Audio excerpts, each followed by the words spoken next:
ओम अज्ञानतिमिरान्धस्य ज्ञानाञ्जनशलाकया चक्षुरुन्मीलितं येन तस्मै श्री गुरवे नमः। श्रीमद् भगवद गीता 18 अध्याय 700 श्लोक। तो ये जो 18 अध्याय को 3 भाग में विभागीकरण किया गया है। पहला 6 अध्याय कर्मयोग, दूसरे 6 अध्याय 7 नंबर से लेकर 12 नंबर तक अध्याय भक्ति योग, और तीसरा जो 6 अध्याय है 13 नंबर से 18 नंबर तक ये ज्ञान योग है उसमें। तो सबसे पहले इसका भूमिका कि धृतराष्ट्र अंधे थे, भौतिक रूप से भी अंधे थे और धार्मिक दृष्टिकोण से भी वो अंधे थे। उनके 100 पुत्र थे, वो भी धार्मिक दृष्टिकोण से अंधे थे। पांडु महाराज जो कि धृतराष्ट्र के भाई थे, उनके जो 5 पुत्र वो भगवान कृष्ण के अनन्य भक्त थे। एक समय में ऐसा परिस्थिति आता है कि जो धृतराष्ट्र के 100 पुत्र पांडव लोगों से उनका जो राज्य छीन लेते हैं किसी भी प्रकार से, और उनको वनवास और अज्ञातवास दिया जाता है। लेकिन जब वो वनवास और अज्ञातवास पूरा करके आते हैं, फिर भी उनको दुर्योधन उनका जो राज्य वो वापस नहीं करता। भगवान कृष्ण दूत बन के आते हैं। आखिर में भगवान कृष्ण कहते हैं कि आप राज्य ना दो, 5 गांव भी दे दो, तो भी वो लोग अपना क्षत्रिय धर्म निभाते हुए अपना पोषण कर लेंगे। लेकिन उसमें भी दुर्योधन राजी नहीं होते। तो फिर युद्ध अवश्यंभावी हो जाता है और युद्ध क्षेत्र में जो है दोनों पक्ष पहुंचते हैं। तो श्रीमद् भगवद गीता का जो पहला श्लोक है उसमें धृतराष्ट्र संजय जी को पूछ रहे हैं, क्योंकि महर्षि व्यासदेव जी की कृपा से संजय को दिव्य दृष्टि मिला था, ताकि वो जो महाभारत युद्ध को पूरा देख सके। एक जगह में बैठकर वो पूरा महाभारत युद्ध को देख सके। तो इसी कारण धृतराष्ट्र पूछ रहे हैं।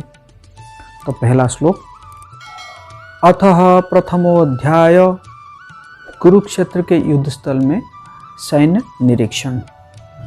पहला श्लोक, धृतराष्ट्र उवाच धर्मक्षेत्रे कुरुक्षेत्रे समवेता युद्धोत्सवः मामका पांडवाश्चैव किम अकुर्वत संजय।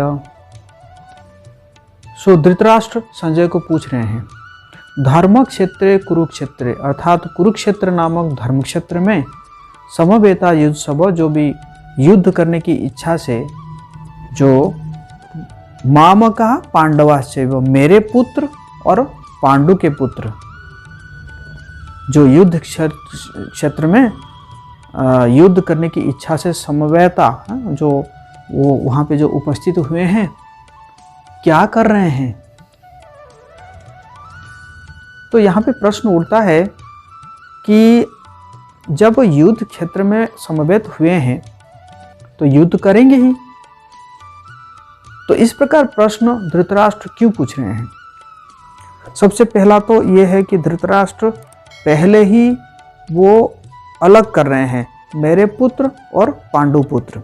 जबकि पांडु जब चले गए थे तो पांडु के पुत्र ये जो 5 भाई है वो धृतराष्ट्र को ही अपना पिता जैसे सम्मान कर रहे थे, उनको प्रेम कर रहे थे। लेकिन धृतराष्ट्र यहाँ पे कह रहे हैं मेरे पुत्र और पांडु पुत्र। और इसमें धृतराष्ट्र पूछने का 4 कारण आता है इसमें, कि सबसे पहला तो है वो यही इच्छा कर रहे थे कि मेरे पुत्र इस युद्ध में जीतेंगे। ये इनकी इच्छा थी उनकी। और दूसरा था कि लेकिन वो डाउटफुल थे कि पता नहीं मेरे पुत्र युद्ध जीत पाएंगे कि नहीं जीत पाएंगे। तीसरा है कि ही वॉज फियरफुल,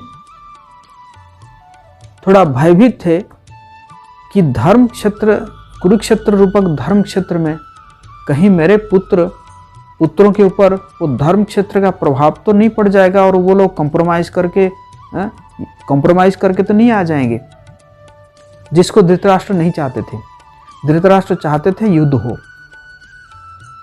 और चौथा रीजन है कि वो बड़े होपफुल थे कि कहीं पांडव लोग जो है, पांडव लोगों के ऊपर धर्म क्षेत्र का प्रभाव पड़े और पांडव ही खुद कॉम्प्रोमाइज करके युद्ध क्षेत्र से निकल जाए, कि नहीं हमें युद्ध करने की ज़रूरत नहीं है, हम ऐसे ही भिक्षा करके अपना जीवन निर्वाह कर लेंगे। तो ये 4 कारण की वजह से धृतराष्ट्र यहाँ पे प्रश्न पूछ रहे हैं। लेकिन भगवान जी का प्लानिंग कुछ और है। भगवान जी का प्लानिंग ये है कि जैसे किसान जो खेती से खरपतवार को निकाल देता है, जिसको अनवांटेड वीड्स कहते हैं, जैसे खरपतवार को निकाल देता है किसान ताकि जो खेती में अच्छा सा फसल उगे, तो उसी प्रकार भगवान कृष्ण किसान रूप से इस युद्ध क्षेत्र में वो सारे खरपतवार कौन है? ये जो धृतराष्ट्र के 100 पुत्र और जितने भी उनके जो फॉलोअर है, उनके जो अनुयायी है, उन सबको भगवान कृष्ण निकालना चाहते हैं, है कि नहीं? उनको समाप्त करना चाहते हैं ताकि जो पांडव जैसे जो असली क्षति है, वो जो है असली जो फसल है वो अपना सही फल दे सके। तो इस प्रकार ये प्रथम श्लोक का जो है व्याख्या था, और हम फिर अगले श्लोक में अगला वीडियो में चर्चा करेंगे। Hare Krishna. Thank you for watching.